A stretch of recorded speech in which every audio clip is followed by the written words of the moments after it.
ये वाला चैप्टर है लॉस ऑफ स्टॉक का है। लॉस ऑफ स्टॉक में दो चीज होता है, सॉरी इंश्योरेंस क्लेम में दो चीज होता है, एक है loss of stock and loss of profit. ये दो चैप्टर तुम्हारा है सिलेबस में। तो पहले हम लोग लॉस ऑफ स्टॉक करने वाले, उसके बाद लॉस ऑफ प्रॉफिट करने वाले। लॉस ऑफ एसेट हम लोग का सिलेबस का पार्ट नहीं है। What is loss of stock? मतलब तुम्हारा गोडाउन में या फिर दुकान में सामान रखा हुआ था एंड उस सामान में आग लग गया, तो उस आग लगने के कारण जो लॉस हुआ उसका जब क्लेम लेने वाले, उसके लिए हम लोग को loss of stock by fire के लिए इंश्योरेंस क्लेम सबमिट करना होगा। ठीक है। एंड जब आग लगा उसके बाद वो बिजनेस के जैसे चल रहा था वैसे चलेगा क्या? नहीं, थोड़ा तो डिस्टर्ब होने वाला है एंड उसका प्रॉफिट भी थोड़ा हिलेगा। तो उसका प्रॉफिट के लिए भी मैं क्या कर सकता हूँ? इंश्योरेंस क्लेम ले सकता हूँ। तो जब उसके प्रॉफिट के लिए इंश्योरेंस क्लेम लूंगा उसको हम लोग बोलेंगे लॉस ऑफ प्रॉफिट के लिए इंश्योरेंस क्लेम। क्लियर? बट इस चैप्टर में हम लोग क्या करेंगे? लॉस ऑफ स्टॉक के लिए इंश्योरेंस क्लेम देखेंगे। ठीक है। ये चैप्टर यहाँ से हम लोग पूरा समझेंगे और एक दो सम हम लोग करेंगे, बाकी सम समझेंगे खाली। ठीक है, जल्दी जल्दी हो जाएगा। एक सम करेंगे बिकॉज ऑफ दिमाग में जाने के लिए कि कैसे क्या हो रहा है, बाकी सम हम लोग फटाफट देख लेंगे। इजी चैप्टर है, फटाफट हो जाएगा। ओके। तो लॉस ऑफ स्टॉक फायर मतलब क्या है? Whenever stock is loss due to fire, whenever stock is loss due to fire, then claim is filed for stock loss. क्या करना होगा? क्लेम फाइल करना होगा for the loss of stock. Such stock loss is calculated based on the following process by insurance companies. Insurance company कैसे process follow करते हैं? ये सारा प्रोसेस फॉलो करते हैं। ठीक है। Step 1, step 2, step 3। तो step 1, calculate the GP ratio if GP ratio is not given in the question. Calculate the GP ratio of the previous year from the trading account of normal items if GP ratio is not given in the previous year. And कौन सा item के लिए लेना होगा? Normal items, मतलब जिसमें normal profit होता है। क्लियर? सपोज मैं कॉपी बेचने वाला हूँ, ठीक है, और क्लासमेट का बहुत सारा कॉपी लेके आया हूँ और लाते लाते अभी तो देख रहे हो कितना बारिश हो रहा है, कभी भी पटक कर ये हो जाता है। तो मैं आ रहा था, तो आते आते एक बैग पूरा प्लास्टिक से अच्छे से बंद के रखे थे, दूसरा बैग में प्लास्टिक थोड़ा सा फटा हुआ था। बारिश हुआ, मेरे को लगा पूरा प्लास्टिक से भरा हुआ है, मैं तो भीग भीग के जाता हूँ, लेके जा रहा हूँ और उस पानी उस छोटा सा छेद से चला गया और पूरा कॉपी खराब कर दिया।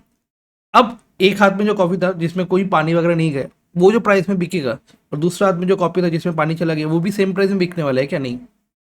तो ये दूसरा हाथ में जो जो जिसमें पानी नहीं गया उसको हम लोग क्या बोलेंगे? नॉर्मल आइटम बोलेंगे। और जिसमें पानी चला गया उसका हम लोग क्या बोलेंगे? पुअर सेलिंग लाइन गुड्स बोलेंगे। क्या बोलेंगे? Poor selling line. Poor selling line मतलब पुअर सेलिंग, अब नहीं लिखा हुआ है। पुअर सेलिंग लाइन मतलब नॉर्मल सेल जो होता है उससे कम प्राइस में बिकेगा वो। ठीक है। तो वो जो तुम्हारा कॉपी में पानी चला गया उसके अंदर तुम्हारा क्या हो जाएगा? जो कॉपी में ऊपर में लिखा होता है पिंक पिंक कलर से, वो पूरा एकदम इधर उधर हो जाएगा। तो कोई उस कॉपी में, और पेज का ऐसा ऐसा मतलब कभी भी देखना फेंक जाता है उधर, कॉपी कैसे होता है। तो उस प्राइस में बेच सकते हैं? नहीं बेच सकते। तो उस प्राइस में जब नॉर्मल सेलिंग प्राइस में बेच नहीं सकते उसको हम लोग क्या बोलेंगे? पुअर सेलिंग लाइन वाला गुड्स बोलेंगे। क्लियर? तो वो पुअर सेलिंग लाइन वाला गुड्स हम लोग को नहीं लेना है। एबनॉर्मल आइटम्स को नहीं लेना है। क्या लेना है? नॉर्मल आइटम्स को लेके मेरे को जीपी रेशियो निकालना होगा for the previous year. Step 2, GP ratio, GP by sale into 100। ठीक है। तो जीपी रेशियो कैसे निकालेंगे? सेल फॉर्मूला हो जाएगा जीपी बाई सेल इंटू 100। ये स्टेप 2 हो गया। उसके बाद we have to prepare memorandum trading account. उसके बाद हम लोग क्या बनाएंगे? Memorandum trading account to find out the closing stock ना। Difference between trading account and memorandum trading account. What is the difference between trading account and memorandum trading account? जब 1 अप्रैल से 31 मार्च तक तुम्हारा अकाउंट होता है उसको हम लोग बोलेंगे ट्रेडिंग अकाउंट। ओके। और मेरा बिजनेस शुरू हुआ 1 अप्रैल से, आग तो कभी भी लग सकता है। सपोज तुम्हारा 30 जुलाई में आग लग गया भयंकर वाला, तो पूरा ईयर खत्म हुआ? नहीं। तो इस रेट पे मेरे को स्टॉक निकालना है, इसलिए मेरे को ट्रेडिंग अकाउंट बनाना होगा? नहीं, दोनों का डिफरेंस अलग होगा, तो मेमोरेंडम ट्रेडिंग अकाउंट बनाना होगा। तो memorandum trading account for current period up to the date of fire. कब तक बनाएंगे? Up to the date of fire, जिस दिन ओपनिंग डेट से up to the date of fire, जिस दिन आग लगा है। ये भी किसका होगा? नॉर्मल आइटम्स का ही होगा। एंड ऊपर में जो जीपी रेशियो निकालो वो जीपी रेशियो अप्लाई करोगे सेल के ऊपर, तो to find out the stock as a balancing figure. मतलब पूरा अच्छे से लिखा हुआ है, अगर पढ़ोगे तो समझ में आ जाएगा। क्या लिखा हुआ है कि जो जिस दिन आग लगा है उस दिन तुम्हारा गोडाउन में कितना स्टॉक था वो निकालने के लिए क्या करोगे, prepare memorandum trading account, prepare memorandum trading account, और बनाओगे, सब कुछ पुट करोगे, तो लास्ट में यहाँ पे जो स्टॉक निकलेगा वो स्टॉक को क्या बोलोगे तुम लोग, तुम्हारा कौन सा स्टॉक है वो, तुम्हारा स्टॉक है कौन सा वाला, वो स्टॉक है तुम्हारा जिस दिन आग लगा है उस दिन का क्लोजिंग स्टॉक। अगर कोई भी इन्फ्लेशन हुआ परचेज एंड सेल में, should be eliminated before calculation of stock, उसको एलिमिनेट कर दो स्टॉक कैलकुलेशन करने के लिए। हो गया, स्टॉक निकल गया।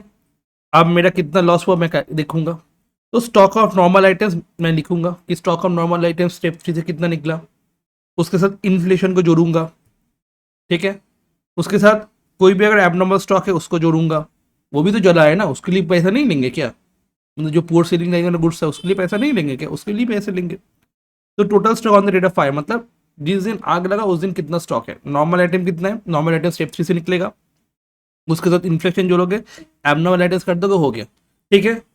फायर फाइटिंग एक्सपेंस मतलब वो आग लगा वो तो देखेंगे, मेरे गोडाउन में आग लगा है, नहीं ना, उसके लिए उसको रोकने के लिए तो कुछ भी करेंगे, सब लोग बोला आयो आयो मैं पैसा दूंगा तुमको, आग बुझाओ भाई आग बुझाओ, इसको फोन किया, फायर इंजन को फोन किया, आओ आओ पैसा तुमको आग बुझा के जाओ, तो वो फायर फाइटिंग एक्सपेंस हुआ, वो खर्चा भी मैं किया, उसका भी क्लेम इंश्योरेंस कंपनी से लूंगा, ठीक है। कुछ स्टॉक तो मैं खुद उतर के सेव कर लिया, मतलब जंप करके पूरा दिमाग से निकाल के पूरा स्टॉक लेके आया हो, मतलब स्टॉक सैल्वेज ना, खुद नहीं जलेंगे, ठीक है। तो फॉर्म बंद हो जाएगा, तो ये टोटल लॉस हुआ, समझ में आया।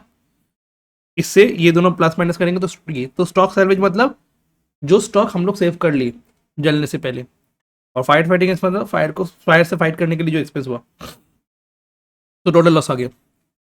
अब मैं क्या करूंगा, इंश्योरेंस क्लेम मांगूंगा किससे, तुम्हारा इंश्योरेंस कंपनी से। एवरेज क्लॉज एप्लीकेबल होगा कब, अगर पॉलिसी वैल्यू तुम्हारा कम है, पॉलिसी वैल्यू कम है total stock on the rate of fire, तो उस टाइम में क्या हो जाएगा, पॉलिसी ये एप्लीकेबल हो जाएगा। मतलब क्या हुआ, तुम्हारा total stock on the rate of fire था, मतलब जो लॉस तुम्हारा हुआ था total stock on the rate of fire 20,000, और तुम क्लेम तुम्हारा इंश्योरेंस तुम्हारा पॉलिसी लेके रखा हुआ है 15,000, तुमको क्या 20,000 मिल जाएगा क्या, नहीं मिलेगा, तुमको एवरेज बेसिस में मिलने वाला है उस टाइम में। क्लियर, तुम्हारा स्टॉक डिस्ट्रॉय हुआ था 15,000 का, तुम 90,000 का इंश्योरेंस पॉलिसी लेके रखे हो, पूरा मिलेगा पैसा, एकदम मिलेगा। क्लियर, तो एप्लीकेबल कब हो रहा है, जब तुम्हारा पॉलिसी वैल्यू कम है टोटल स्टॉक से, तब एप्लीकेबल हो जाएगा average clause. And policy value बहुत ज्यादा है, पॉलिसी वैल्यू बहुत ज्यादा है स्टॉक से, जितना स्टॉक है total loss on the stock, तो claim equals to total loss होने वाला है, claim equals to total loss होने वाला है। क्लियर हुआ कि नहीं हुआ, तो इतना तक तुम्हारा हुआ पूरा स्टेप। अब इसके बाद यहाँ पे पुअर सेलिंग लाइन वाला क्या हो रहा है, यहाँ पे लिखा हुआ है प्रोडक्ट एक्स है एंड प्रोडक्ट वाई है, sold frequently with good profit, इसको हम लोग क्या बोलेंगे, normal profit. Not sold frequently with good profit, इसको हम लोग बोलेंगे पुअर सेलिंग लाइन वाला ये, it is also called abnormal goods. Okay,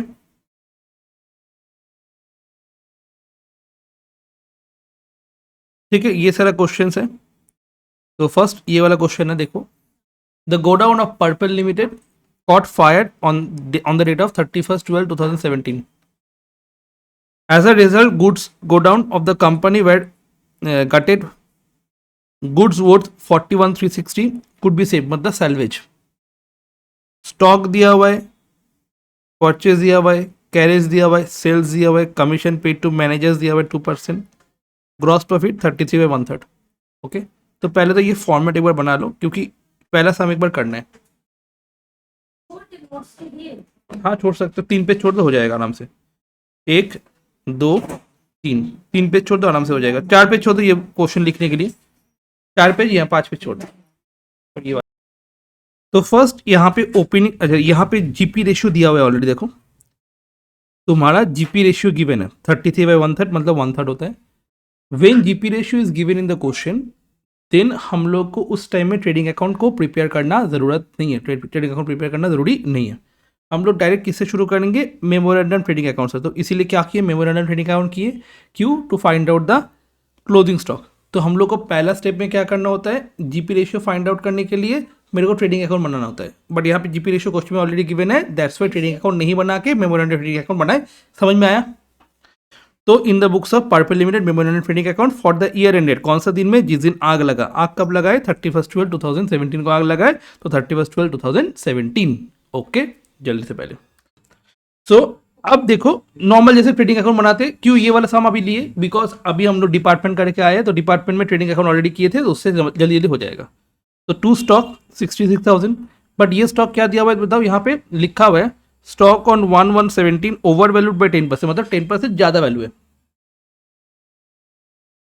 100 होना चाहिए, 10 ऐड करके 110 में है, तो 66,000 का 10% अगर करोगे गलती हो जाएगा ना। 66,000 कैसे होगा, 66,000 वैल्यू दिया हुआ है, तो क्या हो जाएगा 66,000, ये किस में, 110 में है। क्यों, बिकॉज आफ्टर एडिंग 10 है, तो मल्टीप्लाइड बाई हम लोग क्या करेंगे, 100 कर देंगे, तो वैल्यू आ जाएगा आराम से हम लोग का।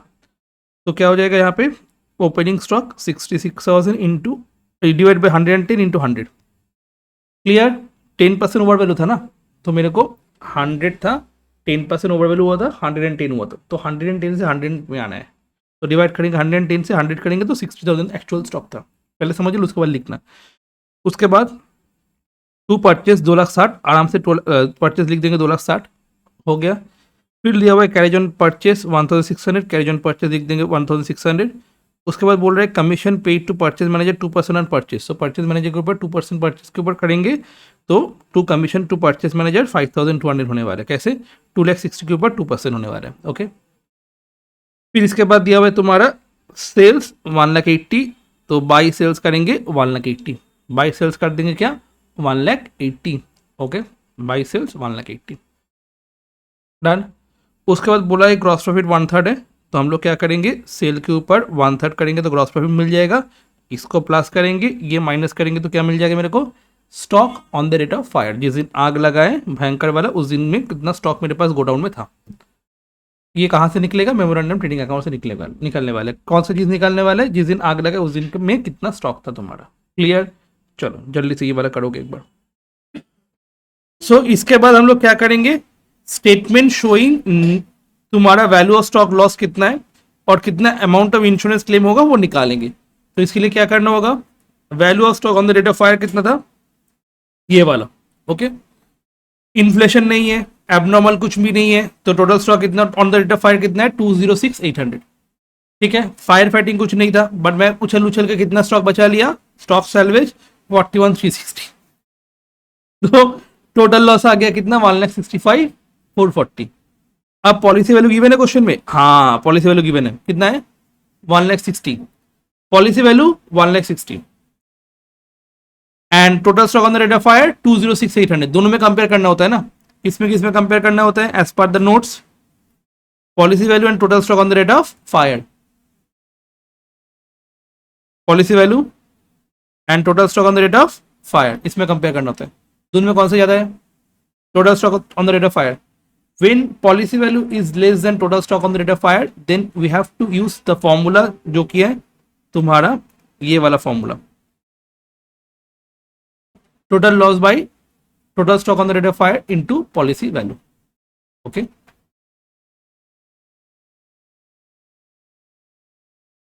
Total loss by total stock on the rate of fire into policy value. Total loss कितना हुआ था, 165,440, ये सुन लो, तो बैठा देंगे 165,440। Total stock on the rate of fire कौन सा दिया हुआ है, 206,800, और पॉलिसी वैल्यू कितना दिया, 1,60,000, तो क्लेम कितने मिलने वाले हैं, 1,28,000। सम खत्म, बहुत इजी। चलो जल्दी से ये लिखो, obviously done for the day.